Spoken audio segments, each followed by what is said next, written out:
नागपूर तुळजापूर राष्ट्रीय महामार्गावरील आणि तालुक्यातील कोसदनी घाटात काल दिनांक 9 सप्टेंबर 2024 रोजी रात्री 12:30 वाजताच्या दरम्यान एका चारचाकी वाहन स्कॉर्पिओ MH क्रमांक 26 CE 2322ला अपघात झाल्याची घटना घडली असून यामध्ये एका 50 वर्षीय महिलेचा दुर्दैवी मृत्यू झाल्याची घटना घडली। संतोषी प्रवीण नार्लावार वय वर्ष 50 राहणार साईनगर किनवट असं मृतक महिलेचं नाव आहे।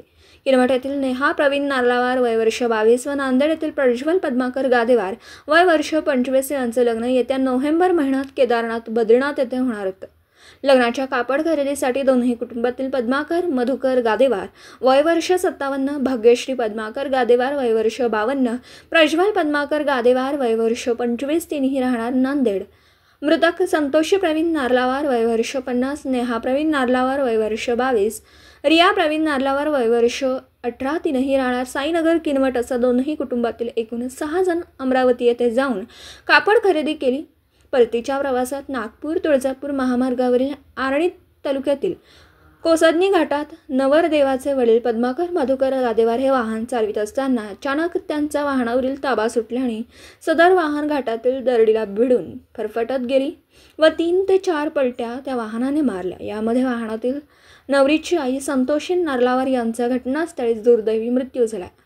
वाहनातील 3 व्यक्ती सर्वांना तत्काळ आर्णी ग्रामीण रुग्णालय उपचाराकरिता हलविण्यात आलं व गंभीर जखमी असलेल्या रुग्णांना पुढील उपचाराकरिता यवतमाळ येथे हलविण्यात आलं। सदर घटनेची तक्रार आर्णी पोलिसात प्रवीण चंद्रकांत नार्लावार यांनी आपल्या होणाऱ्या जावाई विरुद्ध दिली असून जावई पद्माकर मधुकर गादेवार राहणार जुना मोंढा तालुका जिल्हा नांदेड यांनी भरधाव वेगाने व निष्काळजी वाहन चालवून कारणीभूत ठरला अशा तक्रारीवरून आर्णी पोलिसांनी वरील आरोपी विरोधात विविध कलमान्वये गुन्हा नोंद केला। सदर अपघातग्रस्त झालेल्या वाहनात नवीन खरेदी केलेले सामान व मृतकांच्या गळ्यातील पोत महामार्ग पोलिसांनी आर्णी ग्रामीण रुग्णालयात मध्यरात्रीला येऊन नार्लावार कुटुंबियांच्या स्वाधीन केला। मृतक महिलेला शवविच्छेदन गृहात पाठवण्यात आला। आईचा दुर्दैवी मृत्यू झाल्याने तीनही मुलींसह नार्लावार कुटुंबियांवर लग्नाआधीच दुःखाचा डोंगर कोसळला।